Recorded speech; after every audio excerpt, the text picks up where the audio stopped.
Me llamo Frida Morales. Tengo 65 años. El gallo apenas había cantado cuando me desperté, aunque en realidad no había dormido mucho. Últimamente las noches son más ligeras, demasiados pensamientos, demasiados sueños a medio recordar. Me puse mi suéter viejo, el que tiene un agujero en la manga, y salí al porche. El aire estaba fresco, con ese leve olor a tierra húmeda y alimento para gallinas. Por años, esta rutina ha sido mi ancla.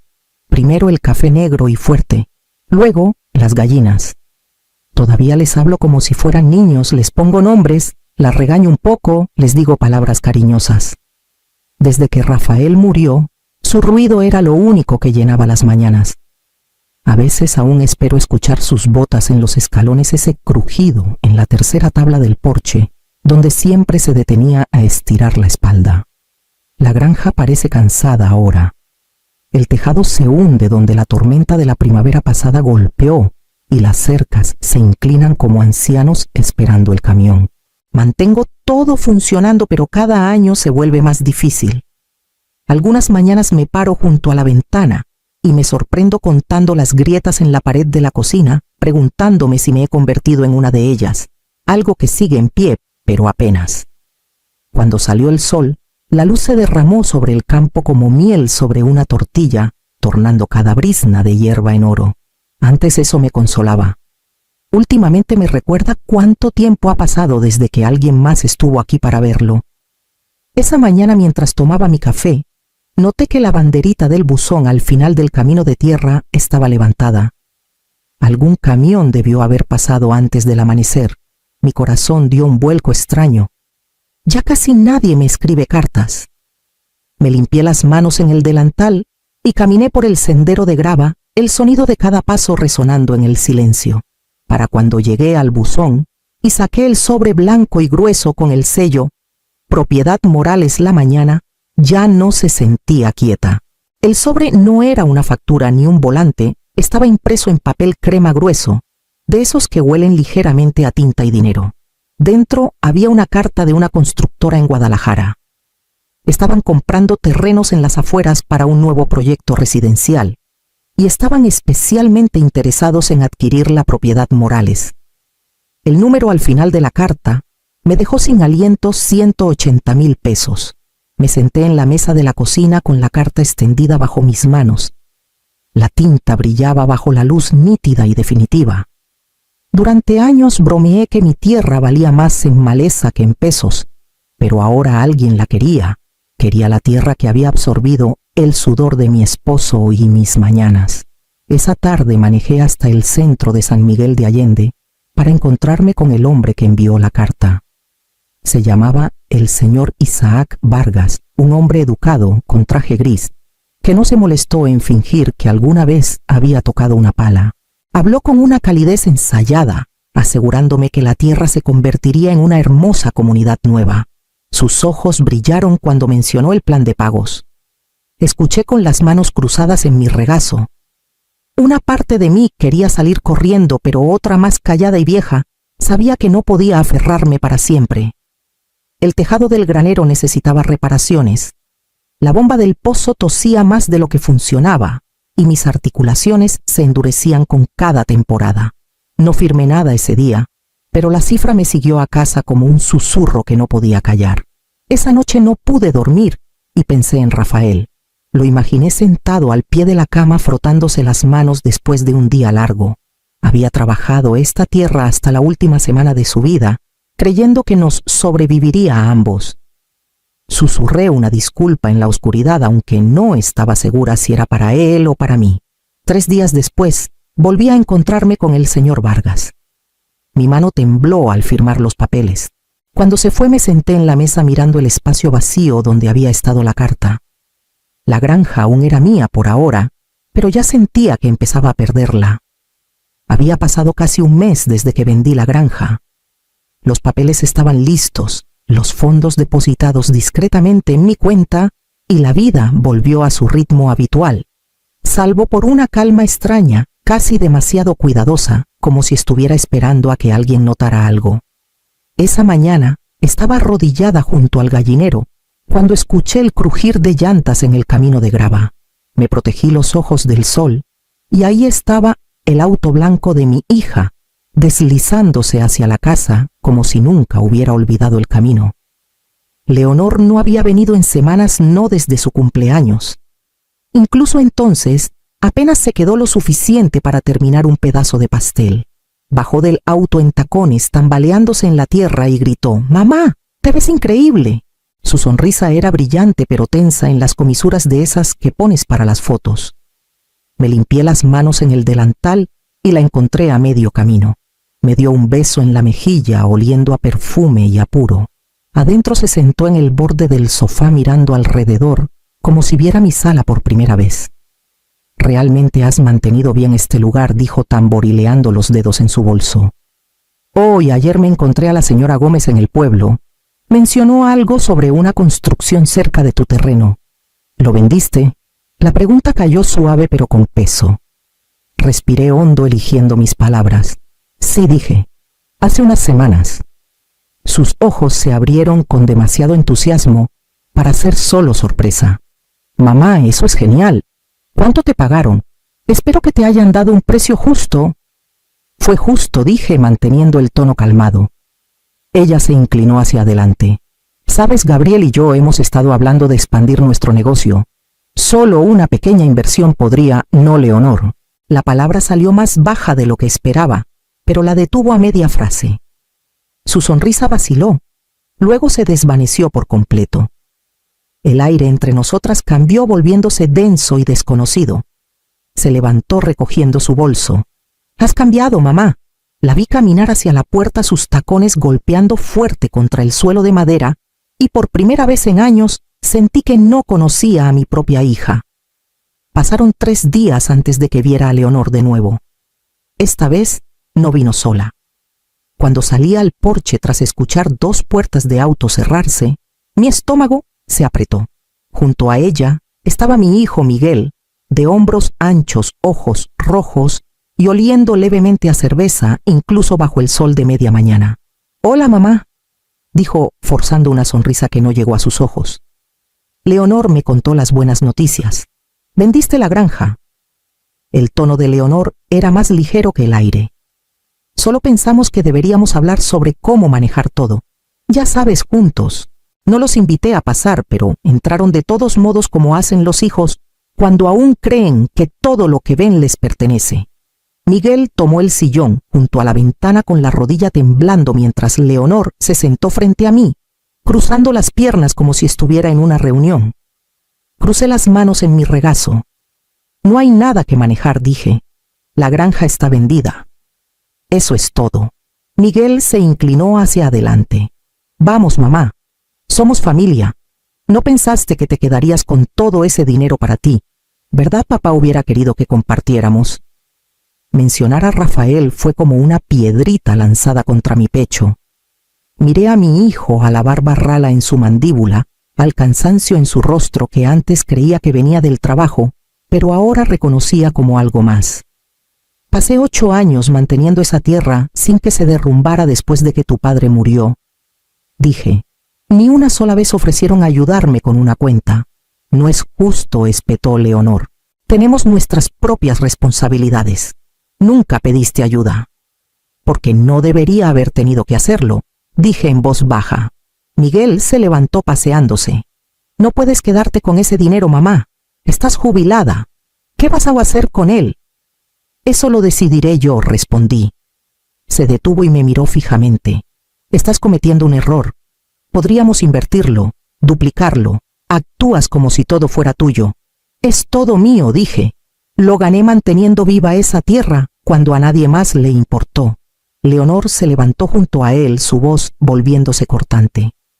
«Si no escuchas razones, tal vez tengamos que asegurarnos de que alguien más lo haga».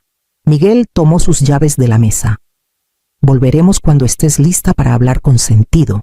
Cuando la puerta se cerró tras ellos, el silencio se sintió más pesado que nunca, como si toda la casa hubiera exhalado después de contener el aliento demasiado tiempo. Pasaron 2 semanas antes de que volviera a saber de Leonor. Su voz por teléfono era suave, casi arrepentida, como si nuestra última discusión hubiera sido solo un malentendido. propuso almorzar en el restaurante La Ceiba, un lugar a medio camino entre nuestros pueblos. Solo nosotras dos, dijo. Sin tensiones, sin peleas. Lo prometo. Quise creerle. La parte de mí que aún recordaba cepillarle el cabello antes de la escuela no pudo decir que no. Llegué temprano tomando una mesa junto a la ventana donde la luz caía suave por las persianas.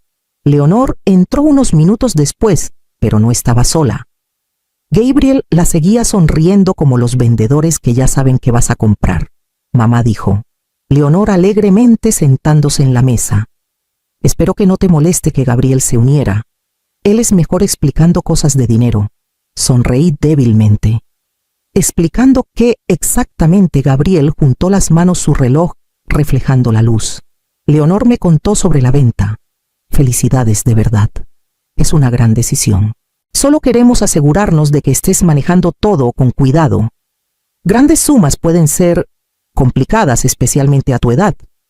Las palabras cayeron como piedritas en mi pecho, pequeñas, afiladas, imposibles de ignorar. Estoy bien, dije. Tengo un abogado, por supuesto, dijo suavemente. Pero el dinero es más que papeles. Podría ayudarte a invertirlo, hacerlo crecer. Leonor alcanzó mi mano. Mamá, solo no queremos que te aprovechen. Retiré mi mano. Sé cómo se siente que se aprovechen de mí.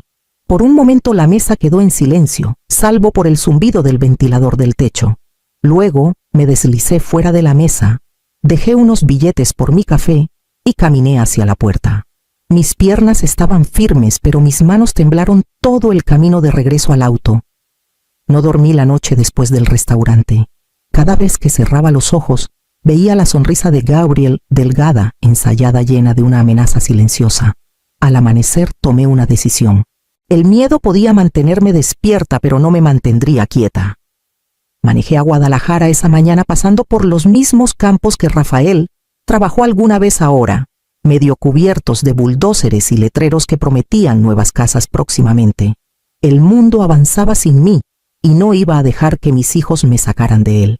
En la oficina del abogado, la recepcionista me ofreció café y una mirada amable, como si ya supiera por qué estaba allí. El abogado, un hombre tranquilo llamado señor Antonio Ramírez, escuchó mientras le conté todo: la venta, las discusiones, la visita al restaurante. No interrumpió, solo asintió lentamente y dijo: Señora Morales no ha hecho nada malo, pero tiene razón en ser cautelosa. Me ayudó a presentar una declaración de competencia notariada y sellada por si alguien intentaba cuestionar mi capacidad para manejar mis asuntos. También redactó documentos para asegurar mis cuentas y designar a una fiduciaria de mi elección, mi vecina Graciela. Graciela era la única persona a la que aún podía mirar a los ojos sin preguntarme qué quería de mí. Esa tarde pasé por su porche.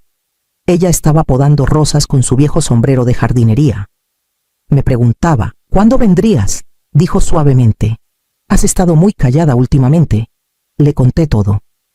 Cada palabra, cada amenaza, cada mirada que había pasado entre mis hijos y yo. Ella escuchó sin juzgar, sus manos deteniéndose en las tijeras de podar. Entonces, nos aseguraremos de que estés a salvo, dijo finalmente. No tienes que pasar por esto sola. Esa noche regresé a casa y guardé los documentos legales en una caja de lata bajo mi cama, junto a mi acta de matrimonio y las cartas de Rafael. El sol ya se había puesto y la casa estaba envuelta en ese silencio frágil que se siente como contener el aliento. Por primera vez en semanas cerré todas las puertas con llave. El sonido me alcanzó antes de que los viera: dos motores rugiendo sobre la grava, demasiado pesados, demasiado deliberados para hacer una visita casual. Estaba lavando platos con las manos metidas en agua jabonosa cuando el ruido se detuvo en la entrada. Me sequé las manos en el delantal y miré por la ventana. El sedán blanco de Leonor, la camioneta de Miguel y detrás un SUV oscuro que no reconocí. Mi pulso se aceleró. Nadie venía hasta aquí sin un propósito claro. Me alejé de la ventana justo cuando las puertas de los autos se cerraron. Voces siguieron: primero la de Leonor, aguda y rápida, luego la de Miguel, más baja, más enojada. La tercera y cuarta eran de hombres que nunca había oído. Sus pasos crujían más cerca en el sendero, lentos y pesados. Tomé mi teléfono y me metí al pasillo. Mis dedos temblaban mientras marcaba a Graciela. Contestó al segundo timbrazo. «Están aquí», susurré. «¿Quiénes los dos? Y otros dos más». «Cierra la puerta trasera», dijo rápidamente. «Voy a llamar a la policía». «Quédate escondida, Frida. No abras la puerta a nadie». Me moví por la cocina lo más silenciosamente que pude, con el corazón latiendo tan fuerte que resonaba en mis oídos. A través de las cortinas delgadas vi a Leonor, parada cerca del porche con los brazos cruzados, la boca tensa. Miguel hablaba con los desconocidos señalando hacia la casa. Uno de ellos, un hombre alto con un tatuaje subiendo por el cuello, asintió. «Mamá», gritó Leonor. «Solo queremos hablar, abre la puerta». Su voz era demasiado dulce, estirada sobre algo feo. Me quedé callada. Miguel dio un paso adelante golpeando el puño contra la barandilla. «Estás empeorando esto. Solo necesitamos que firmes los papeles de transferencia. Es por tu bien». El hombre alto murmuró algo que no pude escuchar y comenzó a subir los escalones. Las tablas crujieron bajo su peso. Me deslicé por la puerta de la despensa y me agaché detrás de los viejos sacos de alimento con el olor a grano denso en el aire. Mis rodillas dolían, pero no me moví. Por la pequeña ventana de la cocina vi un destello de luces azules parpadeando débilmente a lo lejos. La llamada de Graciela había llegado a ellos. Los minutos se estiraron como horas. Leonor gritaba ahora. Miguel maldecía, los hombres se impacientaban. Luego las sirenas se hicieron más fuertes. El hombre alto miró hacia el camino, maldijo por lo bajo y señaló a los demás que se fueran. Las llantas giraron, la grava se esparció. Cuando los motores finalmente se desvanecieron, me puse de pie lentamente sosteniéndome del borde del mostrador para estabilizarme. Todo mi cuerpo temblaba. Los platos seguían esperando en el fregadero, pero el agua ya estaba fría. Las sirenas se hicieron más fuertes hasta que todo el patio parecía vibrar con su eco. Pensé que eso sería el fin. Los hombres se fueron, mis hijos, lo suficientemente asustados como para irse. Pero me equivoqué. Leonor estaba cerca de los escalones del porche, congelada entre la rabia y el pánico. Miguel, por otro lado, parecía un hombre que había estado conteniendo el aliento demasiado tiempo. Su rostro estaba rojo, los ojos vidriosos, los puños abriéndose y cerrándose. El destello de las luces azules en el camino solo pareció enfurecerlo más. «¿Ves lo que has hecho?», gritó volviéndose hacia mí cuando salí al porche. «Llamaste a la policía contra tu propia familia». «Llamé porque tenía miedo», dije en voz baja. Dio un paso más cerca. «¿Miedo de nosotros?». Leonor intentó detenerlo agarrándole el brazo. «Miguel, para, vámonos». Se la quitó de encima con la voz quebrándose. «Podríamos haber arreglado esto. Podríamos haberlo manejado nosotros mismos». Los autos de la policía entraron en la vista con las llantas crujiendo sobre la grava. Por un segundo pensé que el sonido lo calmaría, pero en lugar de eso se volvió hacia mí otra vez. «Siempre crees que eres mejor que nosotros. Siempre juzgando». «Nunca los juzgué», dije. Solo quería que se pararan por su cuenta. Algo brilló en sus ojos, dolor, furia, vergüenza. Antes de que pudiera moverme, se abalanzó. Su mano se cerró en mi muñeca jalando fuerte. El escalón bajo mis pies cedió. Caí hacia atrás, el borde afilado del sendero de piedra atrapando mi brazo. Hubo un chasquido, un sonido limpio y nauseabundo que pareció resonar más fuerte que las sirenas. El dolor estalló en mí brillante y cegador. No podía respirar. Recuerdo a Leonor gritando, su voz distante, hueca. Los oficiales gritaban órdenes, las puertas se cerraban. Unas manos apartaron a Miguel, su voz enredada en sollozos y maldiciones. Me quedé tirada de espaldas mirando el cielo.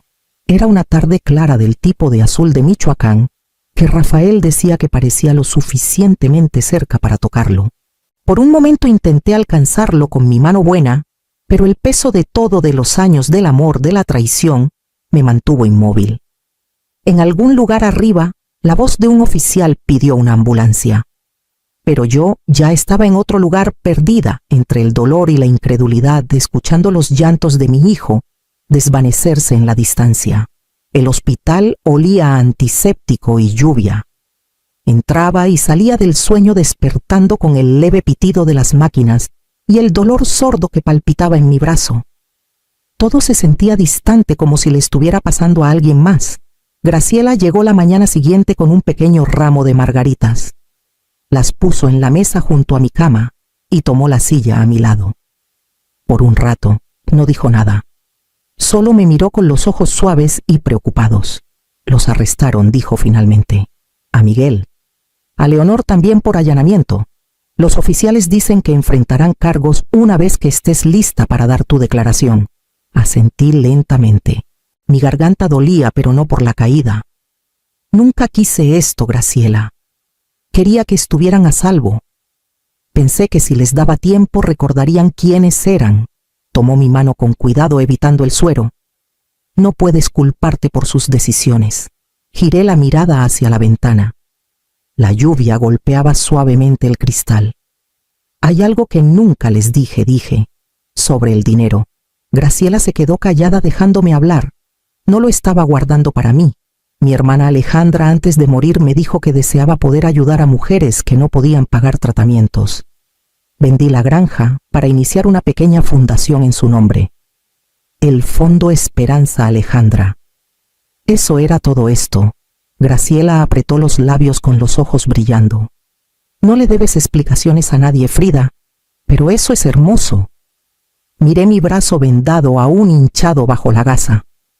Quizá algún día lo entenderán, o quizá no.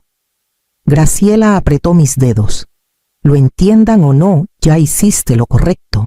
Afuera la lluvia seguía cayendo, limpiando el polvo de las ventanas del hospital, hasta que todo más allá parecía nuevo otra vez. Pasaron los meses suaves y lentos. Mi brazo sanó, aunque nunca se sintió del todo igual. Miguel entró en un programa de rehabilitación y Leonor comenzó su servicio comunitario en un centro para adultos mayores. La distancia entre nosotros era grande, pero por primera vez no estaba llena de enojo, solo silencio y la posibilidad de algo mejor. Desde la ventana de mi cocina podía ver el viejo encino meciéndose contra el crepúsculo de Michoacán. El mismo horizonte que Rafael solía mirar antes de instalar la luz del porche para que nunca llegara a casa en la oscuridad. No la había encendido en años. Esa mañana firmé los papeles del Fondo Esperanza Alejandra. Graciela estuvo conmigo sosteniendo mi mano buena mientras enviaba el primer cheque de donación al ala de oncología del hospital local. El nombre de mi hermana viviría donde más se necesitaba bondad. Esa noche salí al porche y accioné el interruptor. La bombilla parpadeó una vez, luego brilló firme y cálida. Ya no es para esperar, susurré. Es por la paz. Y por primera vez el silencio no se sintió vacío, se sintió como hogar.